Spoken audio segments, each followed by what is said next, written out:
Saya baca ya, ini luar biasa menurut saya. Al makna annal mu'jizati al madiyata kanat khisyatan tusyahadu bil absor kana qoti soleh wa asa Musa. Wa mu'jizatul Qur'ani tusyahadu bil basirah. Jadi kayak tadi, kedahsyatan tongkat Musa itu karena apa? Laut kok bisa dibelah sebuah tongkat. Itu aneh. Kalau maknanya aneh adalah di luar kemampuan manusia, nyamuk lebih aneh.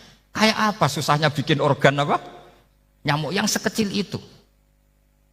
Artinya bedanya apa? Tongkatnya Nabi Musa dengan pertunjukan nyamuk yang sama-sama mengarah satu titik, yaitu mengakui absolutisme kudrahnya Allah Subhanahu. Sama ndak? Sama. Sehingga umatnya Rasulullah tidak perlu ditunggoni mukjizat simsalabim. Cukup penalaran akal. Ini namanya basirah apa? Basirah. Nggih jelas ya? Mohon sampean ra usah kepen roh tongkatnya Nabi Musa toh. Cekap melihat apa? Nyamuk. Ya sudah bagus, sudah maju, sudah keren. Ya jelas ya.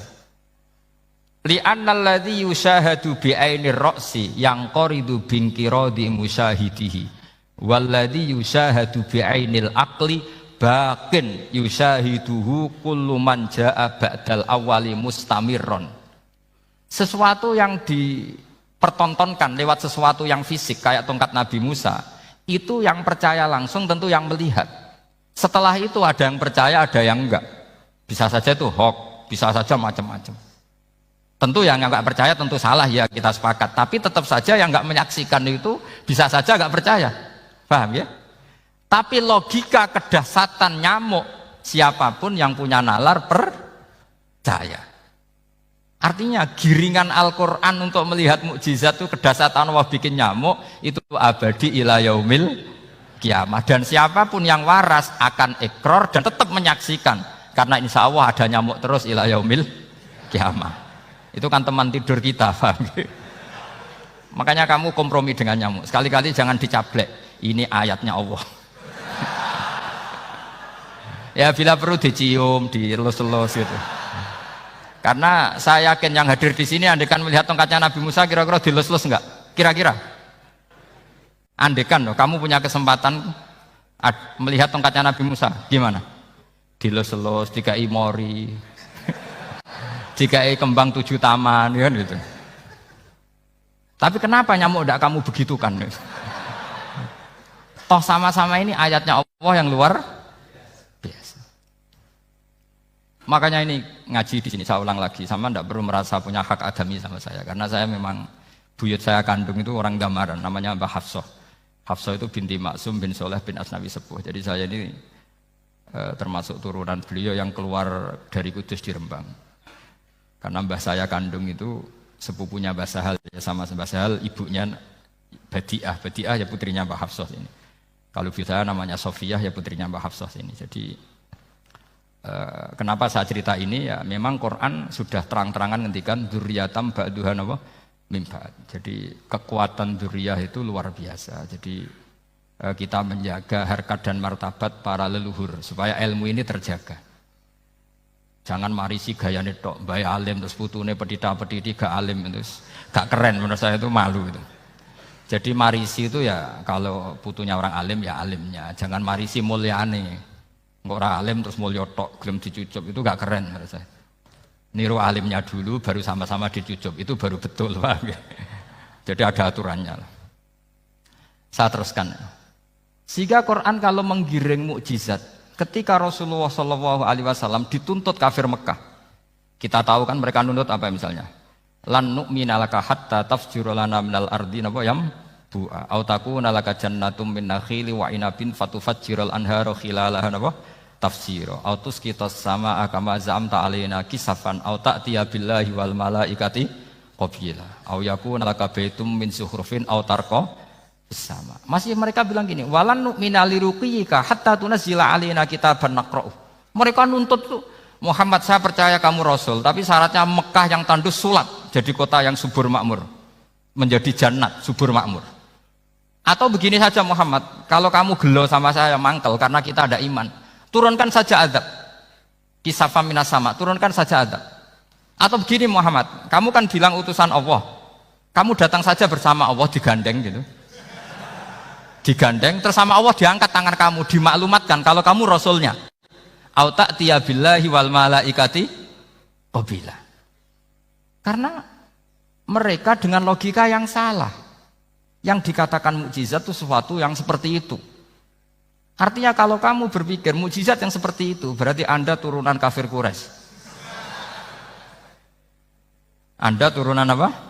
Kafir Quraisy. Maka gak boleh berpikir mukjizat seperti itu. Nyatanya Allah cukup menjawab dengan ayat wa ma min dabatin fil ardi wala ta'iri yatiru bi janahihi illa umamun amsalukum. Dijawab lagi inna fi khalqis samawati wal ardi waqtilafil laili wan nahar wal fulkil lati tajri fil bahr satruse la ayatil liqaumi yakin. Semudah itu kita iman kedahsyatan kudrahnya Allah. Cukup melihat kerbau. Kok bisa ya jaga populasinya? Padahal tidak pernah dia seminar cara jaga populasi. Nyatanya tetap terjaga. Tanpa lamaran ya bisa jaga keturunannya. Tanpa sesar ya anaknya lancar. Tanpa sesar kan? Artinya mereka bisa. Karena di sini ada kudratullah. Ada apa? Ada kudratullah. Nah, kalau iman seperti itu, Anda baru betul. Yaitu yang disebut Allah, ya tanazzalul amru bainahunna lita'lamu annallaha ala kulli syai'in qadir wa annallaha qad ahata bi kulli syai'in ilma. Semua urusan di alam raya ini hanya Allah ingin mempertontonkan bahwa saya kuasa. Jadi tidak perlu nunggu yang aneh-aneh. Sehingga andaikan saya ketemu Nabi Musa dan ketemu Rasulullah Muhammad SAW, pasti saya milih Nabi Muhammad sebagai ketua. Karena Nabi Muhammad yang bikin sarana iman dengan sarana yang seluas-luasnya, dan sarana ini tidak habis dan ada di mana saja, yaitu sarana ikrar bahwa Allah kudroh dan kudrohnya tanpa batas. Nabi bikin sarana apa saja, melihat langit, bumi, lautan, nyamuk, hewan, semuanya sarana untuk ikrar kudrohnya Allah Subhanahu wa ta'ala. Sementara Nabi Musa mempertontonkan hanya nunggu mukjizat sing khariqun lil adat. Paham ya? Makanya wajar kalau Nabi bergelar Afdolul Ambiya Sayyidul Awwalin wal Akhirin. Karena memang lebih efektif cara menggiring supaya orang iman. Sekarang sudah tahu kenapa Nabi jadi Sayyidul Awwalin wal Akhirin? Sudah. Mungkin kemarin-kemarin tahu tapi gak tahu logikanya. Pokok iman. Selewat ke musola ngaji iman. Itu iman yang kurang betul itu, karena tanpa nador. Itu namanya taklid yang statusnya mukhtalaf alaih, masih disidangkan di MK, paham? Iman. Jadi iman taklid itu iman yang masih disidangkan oleh para ulama. Ada hakim yang bilang sah, ada hakim bilang tidak sah. Tanya anak-anak Qudsiyah. Imanul muqallid itu mukhtalaf alaih apa mujma' alaih? Mukhtalaf alaih. Kalau imanu ahli nadhar mujma' alaih. Insyaallah barokahnya ngaji ini semuanya min ahli nadhar, apa? Min ahlin, jangan amin sudah jadi, ini sudah jadi ini. Kalau amin kan masih berdoa, bisa makbul bisa ndak boleh iman kok. Ayo iman kepada Allah dan Rasul, amin, ndak boleh. Sesuatu yang pasti ndak boleh diamini, itu kan jadi kacau nanti. Harus bilang apa? Sami'na wa ta'na. Nanti lama-lama kamu disuruh Allah, ayo sholat, amin. Ndak boleh, jadi amin itu ada itu. Ada aturannya. Tapi bukan berarti saya nyalahkan jenengan, enggak. Ya memang salah gitu. Jadi kan. Ya usah disayang, memang statusnya salah. Ya saya ulang lagi ya. Berarti Rasulullah adalah Rasul yang sukses membuat sarana orang kembali ke Allah, mengakui kudrohnya Allah dengan sarana apa saja. Melihat rumput, melihat hewan, dan hewan itu ya apa saja. Dabah itu apa saja. Hewan yang melata di bumi apa saja, semua bukti kudrohnya Allah. Bahkan Rasulullah sukses membiarkan umatnya gak ditunggui beliau tetap iman. Mergo ditunggui konsep sing super, gini kok Al-Quranul Karim. Jelas ya? Tapi caranya memahami ya seperti yang saya terangkan ini. Ya saya baca lagi ya. Jadi annal mu'jizati, pakai jama' mu'annas salim, annal mu'jizati al-madiyata, mukjizat-mukjizat yang sudah kelewat itu kanat khisiatan, bersifat fisik, tusyahadu bil absor, hanya bisa dilihat dengan mata kepala, karena qoti soleh wa aso Musa, Wa mu'jizatul Qur'ani tusyahadu bil basirah. Sementara mukjizatnya Quran disaksikan dengan mata hati dan setiap orang punya mata hati. Fayakunu man yattabi'uhu li ajliha aksar. Li anna alladhi yusyahadu bi ainir ra'si yang qaridu bin qiradi musyahidihi. Walladhi yusyahadu